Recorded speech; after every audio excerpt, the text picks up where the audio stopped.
and everything like that. That was pretty common.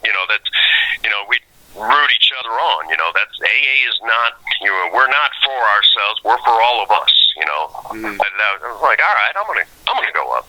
Look at the missus and say, hey, I'll be right back. She's like, oh boy, here we go. Because I'm a freaking show off. What the heck? Right. I feel comfortable. That's fine. So I go up and hi, my name is hey, alternate DCM District 6. I said, funny thing, where I got sober, I said, a little bitty small town. I said, little Park Hills, Missouri. Most people won't even find it on the map. I said, we're sitting here asking the question, how do we, fit, make the money work. I said, when I got to Alcoholics Anonymous, bear in mind, I came in wearing black nail polish, purple lipstick, long black hair, and all black clothes. And I was wearing a black suit. My hair was down. And I went, oh, crap, some things haven't changed. And everyone laughed. I said, okay, let's get real here, guys. I said, this is not something you normally see in Alcoholics Anonymous where I live. I said, if it was up here, people would be like, yeah, okay, you fit right in. I said, but down there, I said, rural community. Someone coming in like this. I said, on top of that, I hated me. I hated me a lot. I said, I hated me so much, I wanted me dead. But here we are. I said, the groups loved me when I couldn't love myself. They loved me back to health. Here we are now. I said, even after all this time, I said, we could worry about, how the money's being spent. I said, it's, I had all these nice things, these really big things to say and everything. I said, basically at the end, I said, for me, I said, I come to Alcoholics Anonymous because I'm still trying to save my own life. Then I come to the end and I said my line, no one's told you, I get to use my real name then, in the AA meeting. And of course, that's when I got the standing ovation. The only one that day. Wow. And yeah, people just jumped to their feet and started screaming, like, that's what's up, and all that good stuff like that. Good job, man. And you should have seen it. It took me a good minute to get back. I wish you would have streamed that. Well, it's AA, we couldn't, Right. And, I walked back to my table, looked over at the DCM because I was the alternate. I was his backup. Looked over him and he was just nodding his head like, there we go. That's it. That's the good stuff right there. And I had just left District 16. I looked over at them. They're like, what the hell, dude? Like, you left us. We could use that kind of strength where we are. Right. And then, of course, I looked over at the little lady, and what does she say? She said, she's like, it was good, but it's nothing I haven't come to expect out of you. It wasn't that she was being mean, but it's like, no, it's what you do. I get that. It's what you do. That's that stuff that you do. Yeah, you were like, she was like, I didn't expect nothing less because you're excellent. That's why. She's good. And she's like, it's just, and she's even told me later. She said, honestly, I could have blew your ego up like you wouldn't believe. She said, but the truth of it is, you were already getting plenty of that. Everyone was, but on top of that, I was telling you the honest to goodness truth. If you'd had done any less than that, I would have thought something was wrong. Like, what? Wow. She's like, I wouldn't, yeah. She's like, because I've been in meetings where, where I've talked, to, good-sized groups. I think, it was a couple months after that. No. About a year after that. Last time I was an AA speaker, I was at a newcomers meeting, like 70 plus people in the room, and I had to tell my story. Exactly. I had to tell a decent enough story that people could identify with. You identify, you don't compare. Okay, big difference. Right. Compare and identify now. You're comparing things with what other people may have or may have not, because you don't know their position, but you're identifying what you've been through. Well, what do I mean by that? Okay. When I say identify, don't compare, what I'm actually saying is, you know how some people will say, well, I didn't do that. Well, I did this. I didn't do that. And I definitely did. You're comparing your story to them. Yeah. Ask yourself, you know, when you do this, you know, okay, well, I may not necessarily have done what they did, but it kind of, you know, what I did, you know, I may not have done exactly what they did there, but that's along the lines of what I did here, and they did the same thing that I did.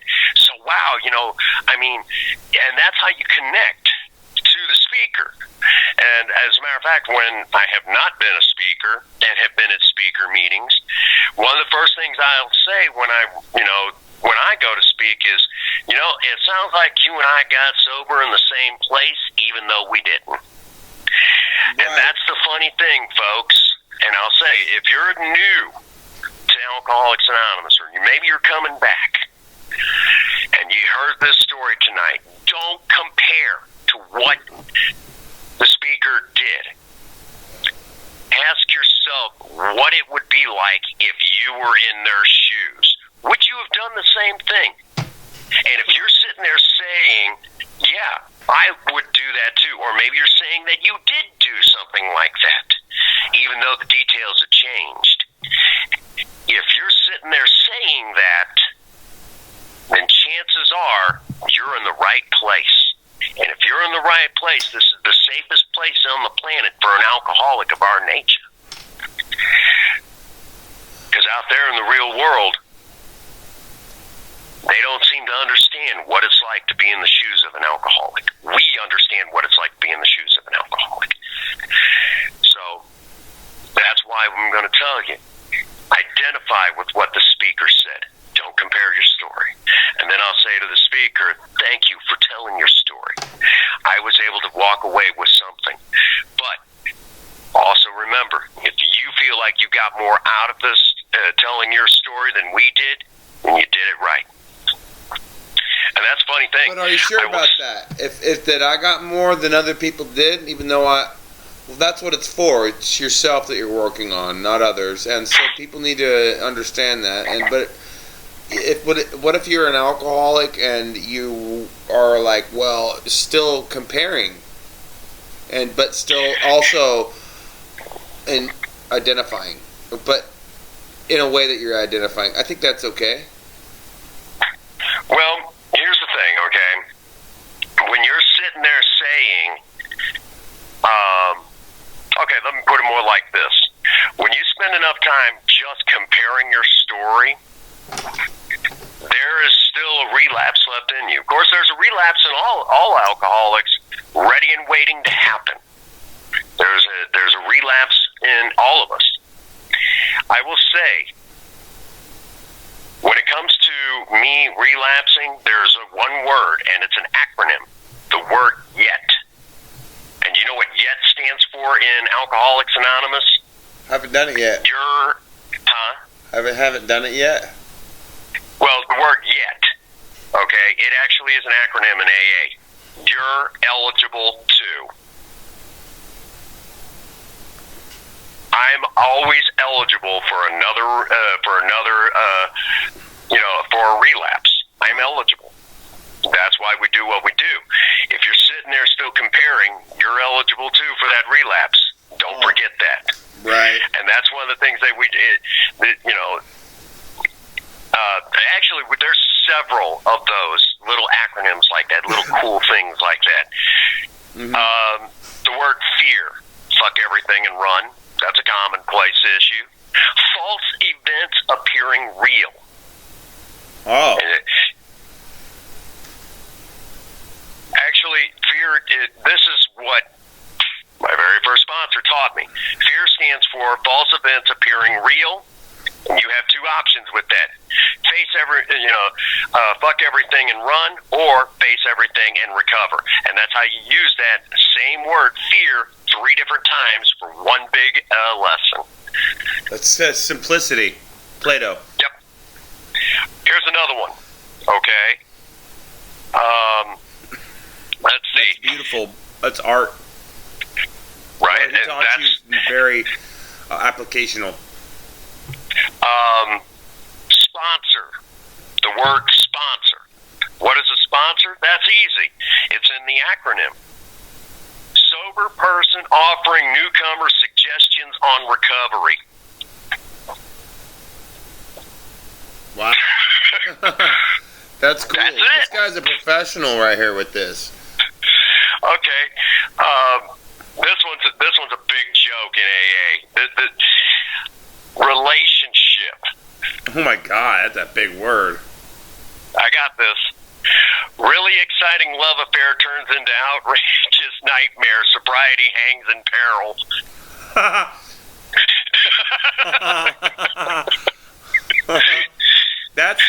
That's one for like the end session. The word slip. And big words for small problems. Well, here's one. This is an old one. Instead of the word relapse, we used to use the word slip. Okay, if you slipped, you actually had relapsed. And slip actually had its own acronym. Sobriety loses its priority. Wow. Wow. See? My first sponsor pounded this stuff into my head. And every once in a while, I'll go into a meeting and actually start, spouting these out. Not a joke. And people are like, man, we know who your sponsor is, though. He had these down. I would every once in a while get people with one that he got me. This is an old one. In the AA Big Book, he said, did you know in the AA Big Book, and I'm going to have to do this one in a video. He said, do you know in your Big Book, the first 3 words on page 112 will tell you everything you need to know about staying sober? I'm like, you're shitting me. He's like, yeah. The first 3 words on page 112 will tell you everything you need to know about staying sober. So what I do, I grab my Big Book, I opened it up to page 112. The first 3 words on that page, you know what it said? What? Read this book. Like, you smartass. So what did I do? Later that day, I went to a meeting and I used that one on everybody. And you've seen people scrambling to read it. I said, to find out what it said, and they're like, "Oh man, you are an ass. You are an ass." And they're like, "Well, what?" And the people that didn't bring their Big Book, they're like, "What does it say? What does it say? Read this book." And they're like, "Oh, yeah, that's." That's classic. Matter of fact, page 88 has the shortest paragraph in the entire Big Book. It works, really, it does. That's the paragraph. Oh wow. And wow, so this is an applicational tool that others use that are alcoholics, so they have a want to become sober, and it's the original textbook. The first, they say first 164 pages, but there's some preface stuff and all that before that. But those first pages, all the way up to 164, other than the forwards to the different editions, the rest of it has not changed since its original printing, if I remember correctly, in 1939. Jesus. It has not changed. The reason why it has not changed, some people say, well, either the treatment gets better or it doesn't work, or no, because it's worked that well all these years. Bill W., who was a veteran of the First World War, understood the whole military outfit thing.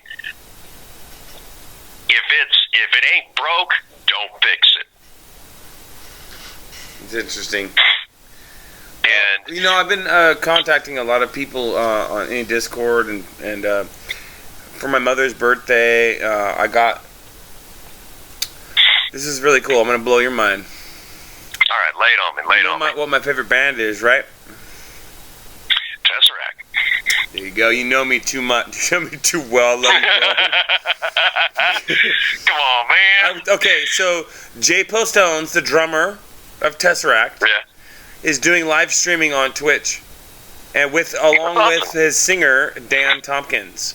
Now, I tuned into Mr. Postone's live stream, bro, on my mom's birthday, and I asked Mr. Postones. I said, I was before I was doing a lot of philanthropy, and be like, hey, you know, I love you. You sent me an email in 2013 saying that I become a better person as a result of what I've been through. And that stuck with me, Jay. I appreciate you, Mr. Postones. Thank you, sir.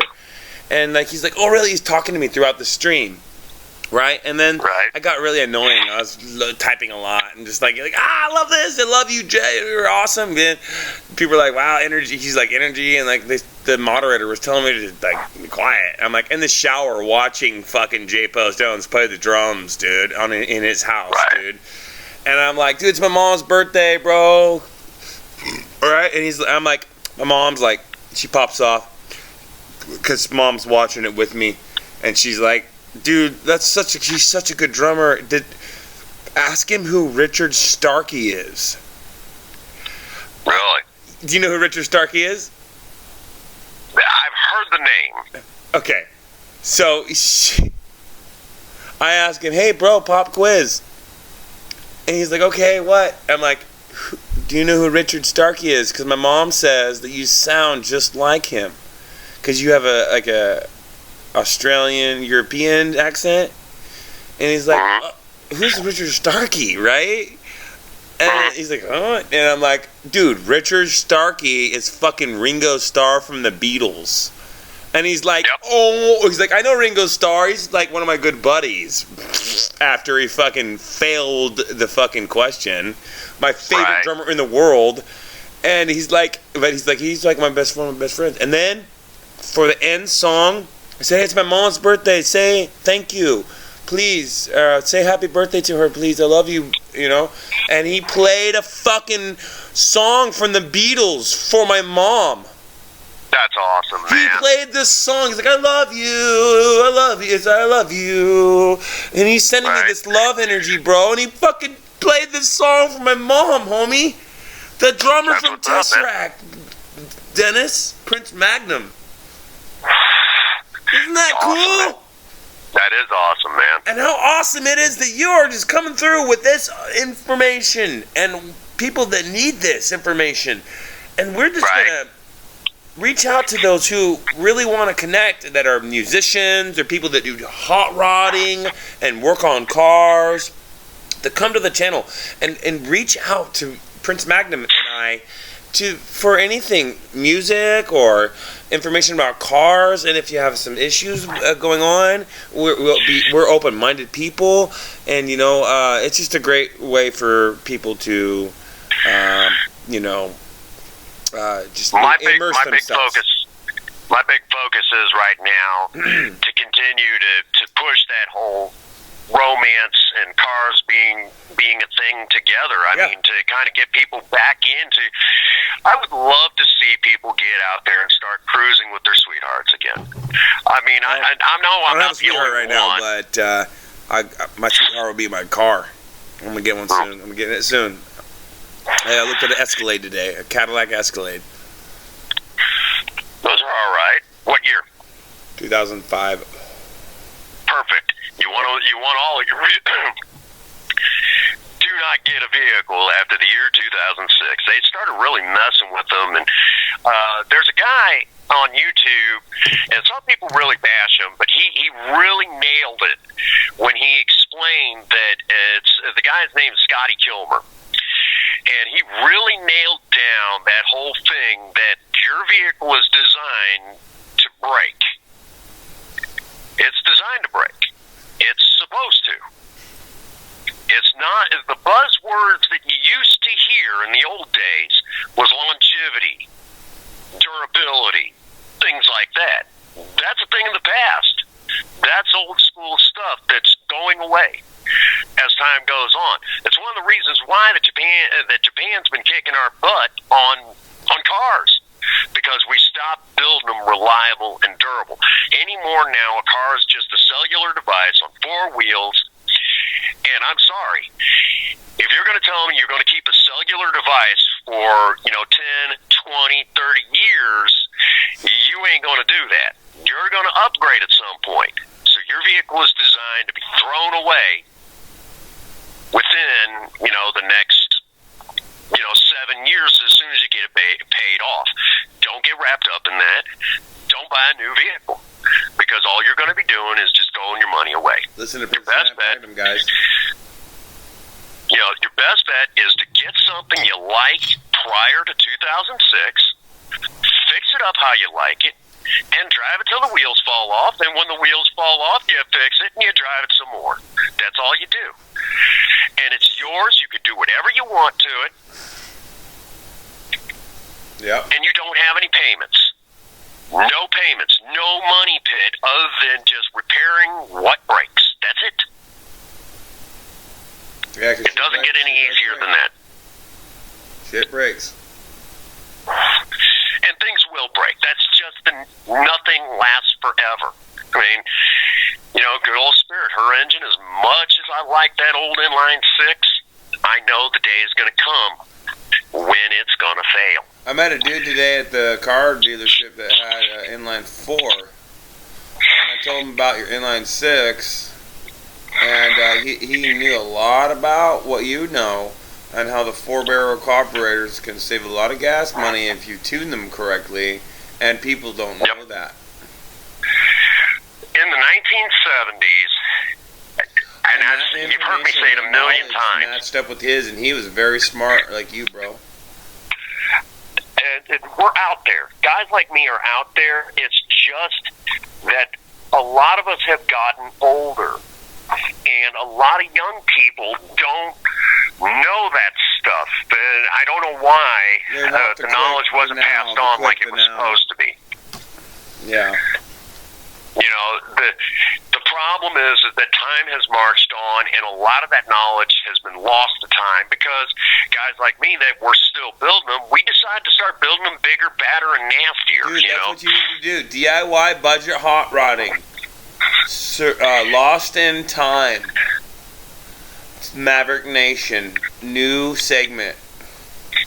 Actually, I am going to be sitting down here soon, and I'm probably going to do it in a live stream. It's the quality will be shoddy, but as long as the audio's there, that's the important part. No, I want to help with that. If I can help in any way, I'll send you a computer. I have a computer here for you. Actually, I've got the computer that'll do it. It's just the internet service is wretched, and I've complained about it. And the PDA net shit. I know. You're preaching to the choir. I get it. I've already said I'm about fed up with the woman went with AT&T and she wants to run it, and I'm like, look, I can't stream. It's not this is not working. Service. You got to upgrade to Elite and AT&T. But you don't want to do that. You want to get a good service plan with your smartphone, like Metro PCS, and then you can use PDA net, bro. Switch over your service from and port into the other service, bro. And you can get a free phone from Metro PCS, and they'll give you the unlimited service for $50 a month, and it's a prepaid, like one you're doing now, and you'll get all the service on your computer. And you'll be able to stream with OBS on the Alienware. I'll give you OBS, and you can do all the shit that I'm doing, bro. Well, I've got OBS downloaded but now. the system, the operating system is not a developer operating system. It is a lower version. There's different versions of operating systems that will work better than others. Version home, professional, enterprise. I've got enterprise, but it's a developer version of enterprise because I've developed the inner systems for administration. Right. I'm only 9 weeks away from from 1 degree and 2 certifications, bro. That doesn't surprise me. So you've been staying after that stuff, and I'm glad you have. You know, wait. But no, I mean, I want to sit down because I'm really getting sick and tired of the mystique that's been put around the muscle car era. Because a lot of people really don't realize what it really was.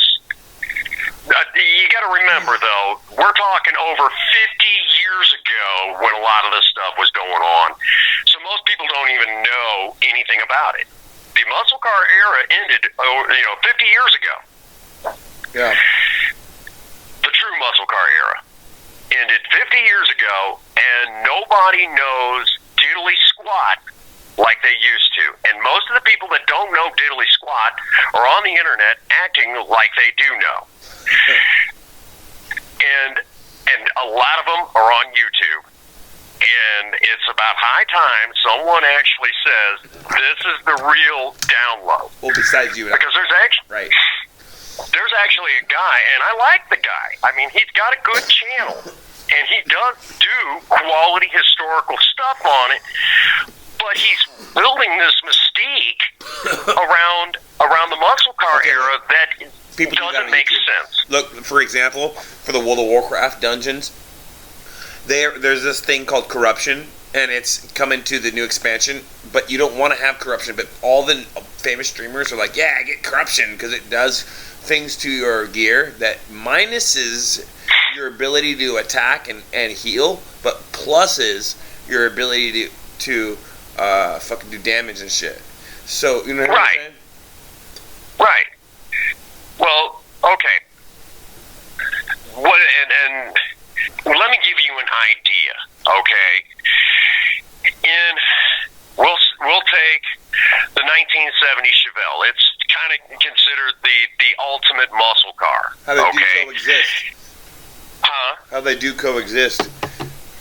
Yep. Well, the 70 Chevelle was considered the king of muscle cars, okay? It's the one that everyone, 1970 Chevelle, it had the biggest numbers on paper, okay? Here's the honest to goodness truth. Wait. The 7...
We're live on YouTube, Mixer, Periscope, Twitter, SmashCast, Facebook, and Discord with Prince Magnum of the Maverick Nation doing a DIY budget hot rodding, sober talk, and video games, surviving romance, and how they do coexist. Prince Magnum, we're talking about this old classic car that we were just talking about, and we want to go ahead and revamp that. What were we getting into here?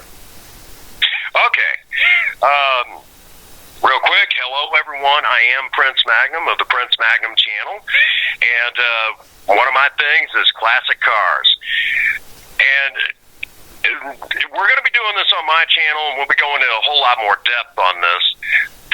But there's this unusual, crazy mystique about the muscle car era, and a lot of people try to talk about it on YouTube.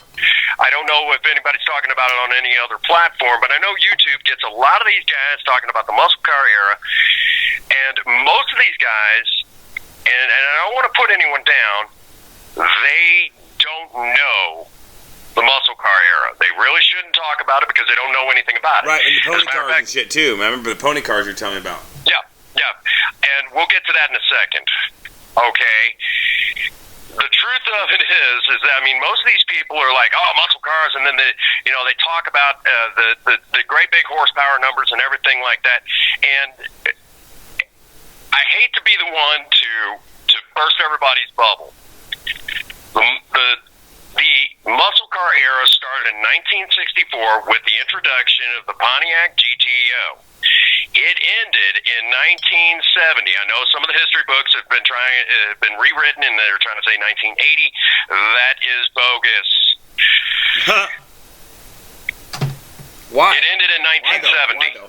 Why? Okay. Why did it end? Okay, that is an easy one to explain. In the 1960s, the numbers started going up on the performance of these vehicles. It started going up, and insurance companies started noticing it because people started wrecking cars a whole lot more. This is also at the time Ralph Nader was releasing his book, Unsafe at Any Speed. And we started seeing the U.S. Department of Transportation formed. So vehicles had to start meeting the DOT codes. As a matter of fact, one of the greatest examples of that would be the first generation Camaro that started in 1967 and ended halfway through 1970. As a matter of fact, most people don't realize if you have a 1969 Camaro, you may actually have one that was built in 1970 but listed as a 1969. So the actual 70 Camaro is a 70 and a half. Wow. Most people know. So it's... There you go. This is what I mean. This is what I mean. Most people don't even talk about that on YouTube. They don't even know that. Not even close. Whoa. So, now that I've blown everyone's mind. That's fucking crazy. Exactly. This is what I mean. Okay? Most people don't even know this stuff. Okay? And this is commonplace stuff. Okay? That most true gearheads know. All right? During the muscle car era, it wasn't all big blocks and 4-speed manual transmissions. Okay, I know a lot of people want to sit there and go, oh, the one that everyone goes to, the one that everyone turns to as like the king of the hill, is the 1970 Chevelle Super Sport 454 LS6, rated from the factory at 450 horses. Did like a 14.7 in a quarter mile. And had this solenoid actuated cowl induction scoop. Sounds pretty awesome, right? Yes. Okay. That particular Chevelle, as awesome as it is,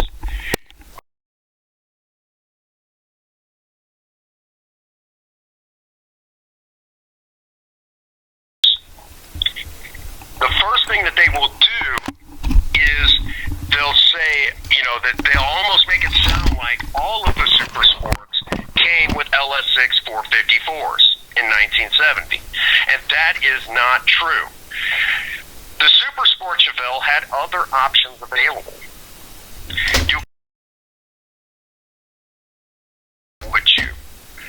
The 307 was a horrible engine. If you got it up close to about 5,000, 5,000 on the tack, you would throw the crankshaft. You'd throw the dang rod right through the side of the engine block. Okay, it was a bad engine. Chevrolet built a few of those, where it was just a bad design. You had your choice of the Chevy 350, and there was a couple different versions in there, but that was the most commonplace. Chevelle Super Sport was the one with the Chevy 350. Okay, It provided a great deal of performance. And those are not to interrupt you, but those are the standardized engines of today's market.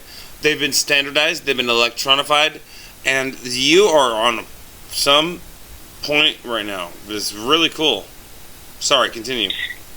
Okay, and you had, and because it was the Super Sport package, you had an option of the 350 turbo or 4-speed manual. But if you bought it as a base and you didn't use the Copo system, or you didn't look around the lot when you were purchasing this new 70 Chevelle Super Sport, 9 times out of 10, you were going to find a 4-speed manual, because at one time, the manual was the standard. That's why you'll hear some of us old gearheads say it has a standard transmission in it.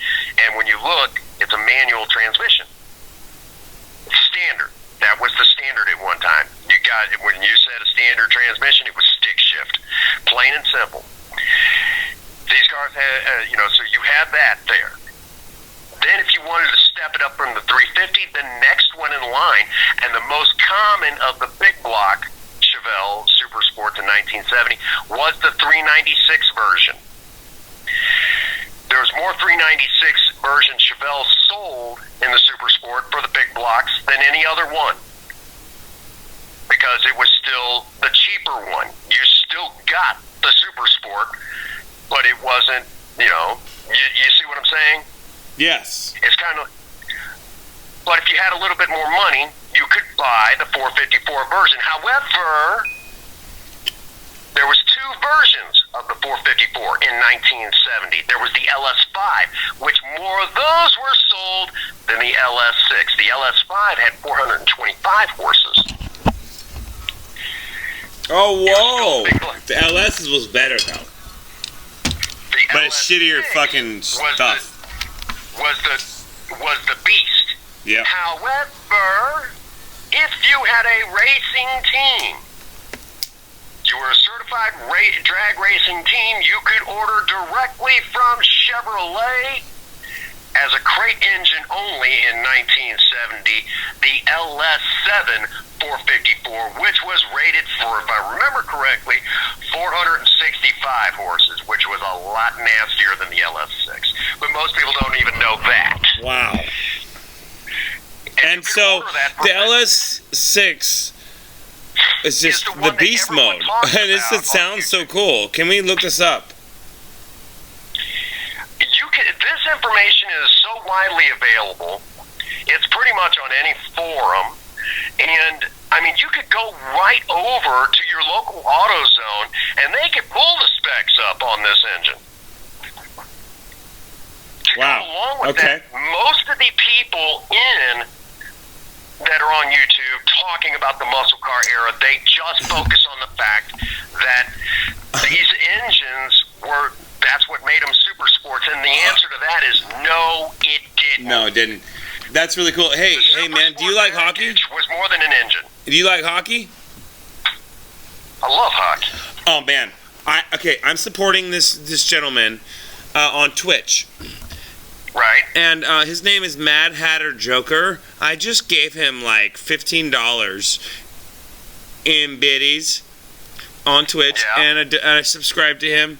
I've given him around $30 today, bro, and I supported his stream, Mad Hatter Joker, on Twitch, and we're rating him right now. If you'd like to pop in and say hello and follow him, that would be great. We'd like to do that and integrate him into the budget hot rodding situation. He likes muscle cars and hockey, and this guy is cool. I've, like I said, spent a lot of money today on him, and he's come back, and he went offline, and he's now come back to stream again after 8 hours of streaming, and the guy is just great. He plays some great games. He's playing some different games right now. Shredhead just subscribed. If you go give him a follow or a sub, bro, for $5, bro, he'll give you some cool emotes. He plays a lot of cool. He's really good at the NHL 2020. He's really good. I'm trying to build his stream on Twitter, build him up. I keep saying I would love to open up an old NHL 95. I tell you what, dude. Prince Magnum, we can fucking do retro gaming, dude, together. All you gotta do is connect with me, a TeamViewer, and we can fucking go on the broadcaster and everything, just like we were together. It's easy, dude. I've done it with people. I do the DIY budget or DIY saltwater aquariums with DJ Steven. And he's all the way in Illinois, bro, all the way over here. And he's live on these video and me on fucking Messenger or Discord, and I just capture the shit, bro, at the same time. It's so simple. All you gotta do is just I'll help you with everything. The Black Viper stuff and making the computer run at its fullest. Dude, I've worked for all the companies, even Tesla. And I know this stuff, and I'm so very close to degrees and things like that, and I want to help your computer run the best that it can and save all the data that you have on there to your own personal reference, and currently, and get it running to where it's really good. But emulators don't cost that much, and we can connect on the TeamViewer program. I mean, it costs resources, what I mean. And it doesn't cost so much resource on the computer. And we can use the TeamViewer. You can connect to my computer, and you can play the emulator through TeamViewer. Well, we'll get to all that soon enough. Right now, I got enough projects going on. You know how it is. I'm always working on something. But anyhow, you started to ask me, what killed the muscle car? Right. You had Ralph Nader. And the document he provided. Huh? The documents he provided. Well, yeah, and as a matter of fact, eventually he got busted, but in a nutshell, with, you had the U.S. Department of Transportation now stepping in. On top of that, there was other stuff that really, honestly and truthfully was going on. The insurance companies started stepping in, because the accident numbers started going up. Insurance companies used to have, and every once in a while you'll hear about this, they had a list of cars that they weren't allowed to insure. So you could go into your insurance agency and say, I'd like to insure my 1969 Dodge Charger. Okay, what size engine does it have? Well, it's got the 426 Hemi. Stop right there. We can't insure it. That was the end. So there was stuff like that going on. Certain vehicles were able to get under the radar. If you went in and said, "Well, I've got a 1965 Nova." Oh, okay. Those are awesome cars. They would stop right there. Well, the damn Nova might have a 427 under the hood. So you had this stuff going on, and the insurance companies basically went to Congress and said, okay, this is out of hand. We can't insure these vehicles. Something's got to stop. And I know. That already came. That was my premonition. Why were you saying it? Well, the insurance companies went to Congress, and Congress more or less said, okay, this is an unsafe hazard. And they basically looked at the big four. There was 4 car companies in the U.S. at one time. And said, okay, this stops. No more muscle cars. So to say that a vehicle is a muscle car after 1970 is completely and totally inaccurate, because the U.S. government said no more. That's the end. I remember you told me this when I was laying in that hammock here in the middle of the room. We were talking about this, dude, remember? Yeah, I remember this.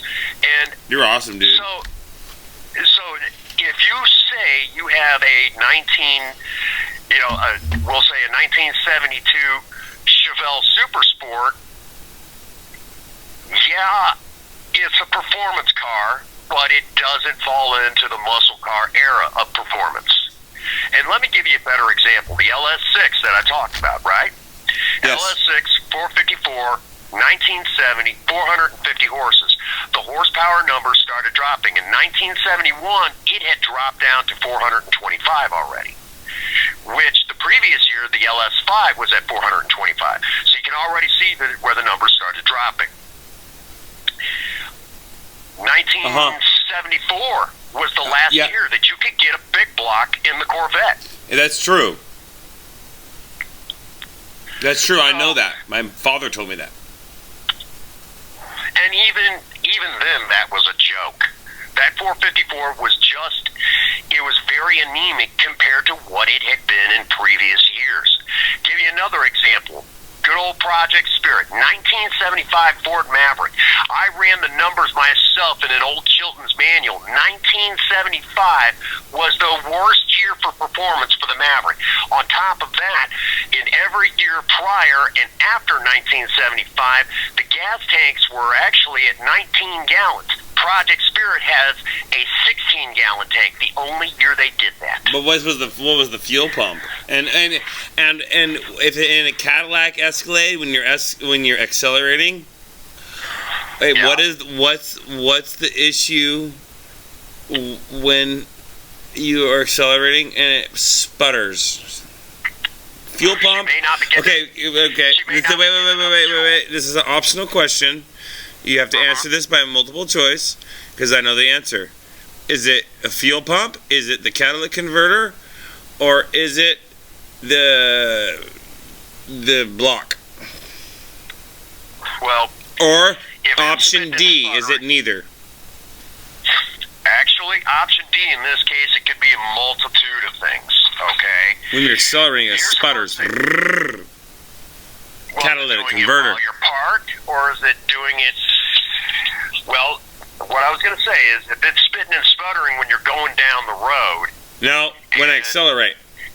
When you accelerate, okay. Catalytic converter, Cadillac, Escalade SUV, 2005. Okay. The catalytic converter. Okay, if you're doing while you're accelerating, and then when it's rattling. More or less. No, it's inner. It's inner. It's the engine's good. It's like deep, but it's well, it does sound like it could be the catalytic converter. However, when you get to a certain RPM and it levels off, if your fuel pump is weak but still usable. That it could be your fuel pump because he told me he replaced that, so it's catalytic converter. But that's why I said it could be. But if it's leveling off and it's sounding decent and everything, but you're still getting it's continuing. Yep. It could be your catalytic converter, which is what I would lean with in this particular case. It's catalytic converter, definitely. I felt it. I drove it. I drove multiple cars today. And I felt that's not a bad issue with the Escalade. That could replace that and have a nice car for a long time. Well, Cadillac, back in the day, having a Cadillac was like the best shit. You can get. It was even better than Lincoln, and which Lincoln is not a joke when it comes to luxury either. So the Cadillac is kind of like the king of American luxury. But if you were to get one today, you would be sorely disappointed. It isn't what it used to be. I myself, when it comes to Cadillac, I do love the 1959 Cadillac Coupe de Ville, and no one will ever change me on that. For the record, if you ever get your hands on a 1954 Cadillac, just expect problems with the rear bumper because of how they did it. You're curious about that one, aren't you? They ran the Well, you know, exhaust pipes. it's very interesting to sit there and ponder. When you tell me those things, they're very profound. So I wait and I think, because you are the person that I have changed with. You know what I'm saying? And I understand things before I attack them. So yes. Right. The exhaust pipes ran through the rear bumper on the 1954 Cadillac, and the problem is that normally that's actually, it looks really cool, but the problem is that moisture would build up around that exhaust pipe and rust out your bumper. So just expect that if you get a 1954 Cadillac, the bumper is going to be toast. So that's one problem. It's definitely toast. Yeah. So, and we're talking, you know, what's over 60 years later. So there's something's going to be toast on that car at some point, you know.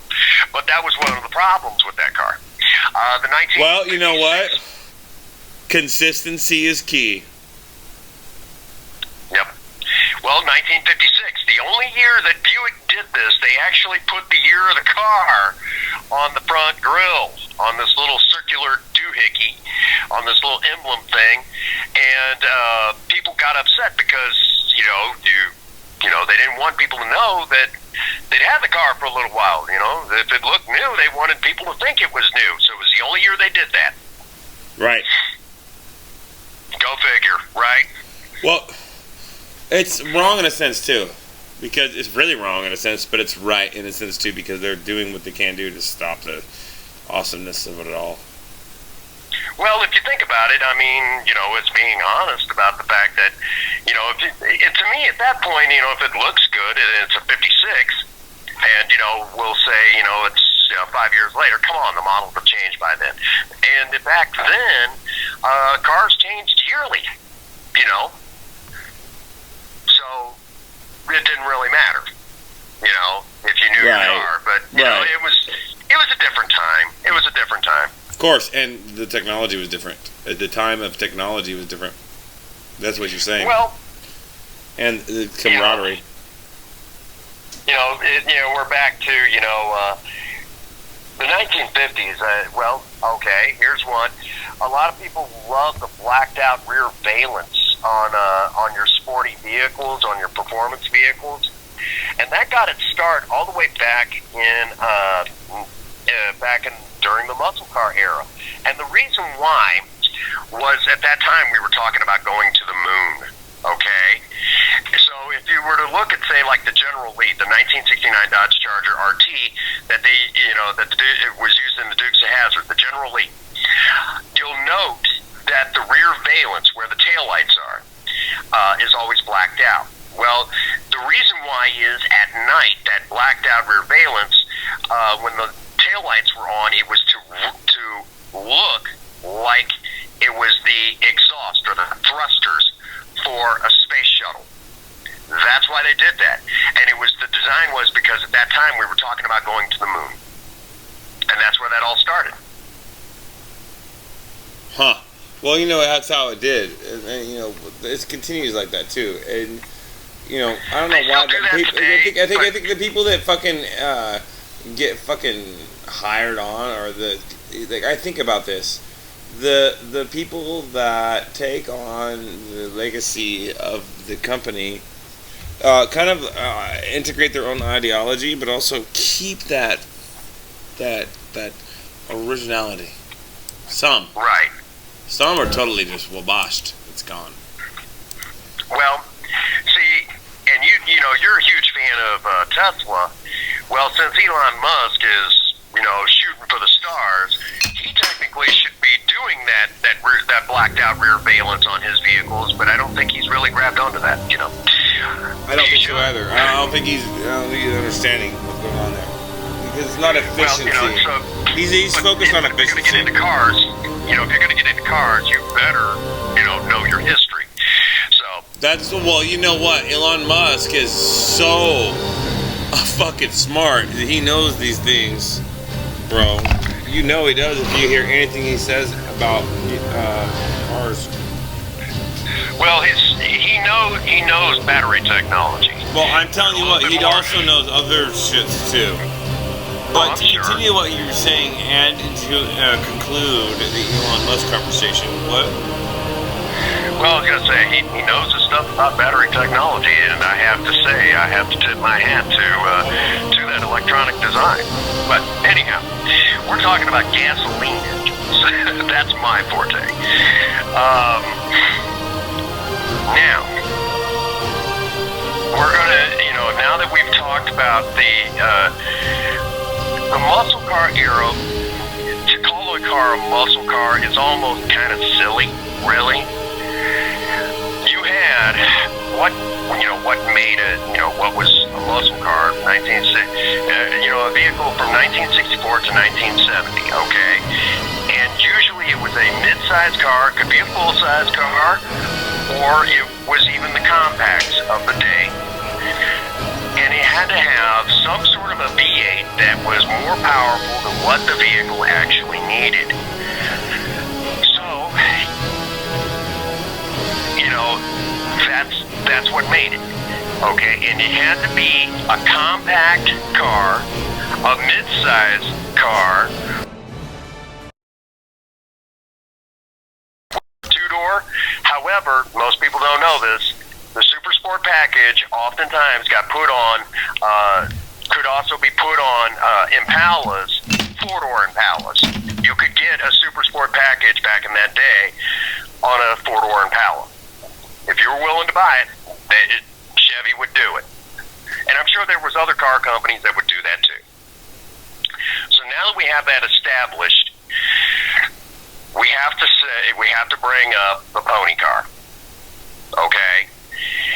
Because you had the performance package being put on normal cars, and that, and it was a performance car during the muscle car era. Well, okay. That's because the Super B couldn't overdo it because they had to go muscle car drag. Well, the Super B with the Barracuda was gonna take that shit over. Well, okay, let me explain it like this. The muscle car era was just an era of time when everybody was buying up the performance options for a particular vehicle. That's all it really equates to. So, was there ever a muscle car, per se? And the answer to that really is not really. That was just all magazine jerk-off bullshit. The Hot Rod magazine shit? Yeah, they're the ones that short-stroke the muscle car. There really isn't anything known as the muscle car. I remember bringing this up to one of the guys who actually taught me how to work on old Fords. For the record, I'm more of a Chevy kind of guy, but he was the one who started kind of, and when I brought up the muscle car, he's like, that is stupid ass shit. It was just a performance package. You had a better suspension, a better engine, and a damn good transmission, and it would take you down the drag strip faster than the other cars. That's all it was. He said it was just a performance package. Exactly. I'm like, so now that we've established that there is no real such thing as a muscle car, it was just performance cars during a time that they said they called the muscle car era. There's no such thing as a muscle car. So where does that stand with the pony car? No. Well, what do we call a pony car? Well, that happens to be the sports car that you can seat four people, two in the front, two in the back, that a lot of times had the same performance engines that you've seen in the other performance packages during the muscle car era. So is there a such thing as a pony car? I guess you could call the Mustang one because it has a running stallion. Well, it's really any car that relates to a name being a horse, but if it lives up to that standard. Honestly, no. The pony car was... Well, yeah. All it is... Well, no, because they do not... Hear what I'm saying? Any car that's named after a horse, if it doesn't live up to that standard, it's not a pony car. It's a horse, bro. Pony. Right? Well, no. Oh. What they're trying to say is that the 2+2-seater sports car, American sports car, is the pony car. That's what they're saying. And the truth of it is, pony cars don't exist. I thought that what they were saying was that a car named after a horse. The term came from because the fact that the Mustang was the first 2+2-seater performance car in the U.S. And that's where the term came from. They started calling them pony cars. And the first time I ever read that was in Hot Rod magazine back in 1997. So we're back to the magazine jerk-off bullshit. Same guy. He said, that's a sports car. And for whatever reason, people don't want to use that term sports car in this country. But if you have a Camaro, you have a Mustang, a Firebird, that is a sports car. Even the AMC Javelin, that is a sports car. Right. Okay? And it's in the same category as the Corvette. Even though the Corvette is a two-seat a two-seat sports, a two-seater sports car, roadster, convertible, whatever.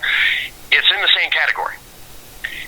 The Camaro is a mid-size 2+2-seater sports car. It's not a pony car that doesn't exist. The Mustang is a performance-minded 2+2-seater mid-size sports car. There's nothing wrong with calling it a sports car. I don't know why people want to jerk themselves off like that. Okay? They want it to sound special, like it exists. No. Right. Don't jerk yourself off. It's a sports car. And that's the same. It's a sports car. It's not a fucking old muscle car with a fucking badass 350 in it. Well, no. See, even in that time, okay, they didn't even call them muscle cars. They called them performance packages. They called it what it was.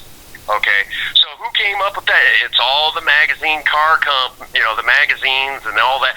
They're the ones that short-stroke that time frame to the point now today that it's such a convoluted mess. The truth of it is the muscle car era was just a time when you could get a performance package for your favorite type of car, Nova, the Falcon, the Mustang. You could get performance at a reasonable price. And at that time, drag racing was king in this country. For the record, as powerful as those cars were, the best you could get back then from the factory was at best a 13-second quarter mile. And the top speed you were going to see back then would be around 140, 145. Horsepower. Well, no, that was miles per hour. Well, this dude told me today that he was getting fucking 170 miles an hour in his fucking... oh my god, it was an older car, but it was just legit, you know what I mean? 170. Right. Well... it was a Super B. It was a Super B, dog. Okay, what did he do to it? I don't fucking know. Because from the factory, there's no way he could get that. 170. He had to make changes. Yeah, he said it was modded and fucking cow. So then he's legit. Okay. I think he's trying to he's trying to sell me a Cadillac Escalade with a fucked up Cadillac converter. But at least the engine ain't fucked up, because that's one of the best one out of all of them. You don't get to check all of them, dude, but he traded in a couple vehicles, like a 2003, it was a 2003 Denali and a 2005. One was a long bed, one was a little bit shorter. And the one that was a little bit shorter had the catalytic converter problem. Well, and see, here's what I'm going to tell you, okay? Like I said, the muscle car era was not what everyone thought it was. It's sad, but it's true. People hate to hear it, and they're like, no, this is the way. No. That's magazine jerk-off bullshit, and there's enough enough of that going on, or even in music. It's going on in regular news. Yeah. I'm not going to stand for it when it's in a subject that I love more than anything, than anything else in the world. I love cars, and I'm not going to let them screw up a time frame that was special to this country. It was taken away from us prematurely, Right. because people let that performance go to their head. If we would have just been a little bit smarter, we may not have had. It would have been a different time frame. For the record, though, we were getting those big numbers on very, very primitive engine bolt-on stuff. Mm-hmm. It was actually really sad. We're talking leaded fuel back then. Most people don't even know what the lead in the gasoline back then was for. What? That's funny. Do you know what the lead was actually for in gasoline back then? No. It was actually to lubricate the valves. If you didn't have Oh, yeah, you told me that. gasoline, your valves in your engine would make this horrible clattering noise and would eventually seize up. Well, so they added lead to the gasoline, and it acted as a lubricant, more or less, to the valves.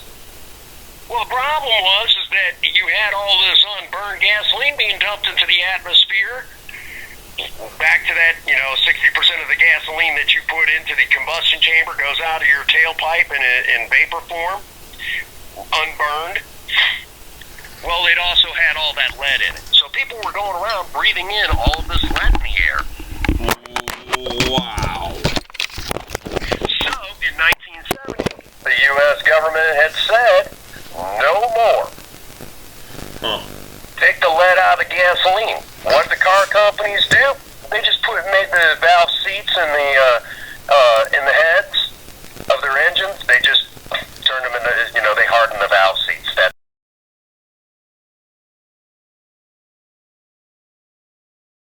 Go ahead. Okay, so they made it into valve. What? They just hardened the valve seats, like tempering the metal. That was it. That's all they did. And so if you got an engine prior to 1970,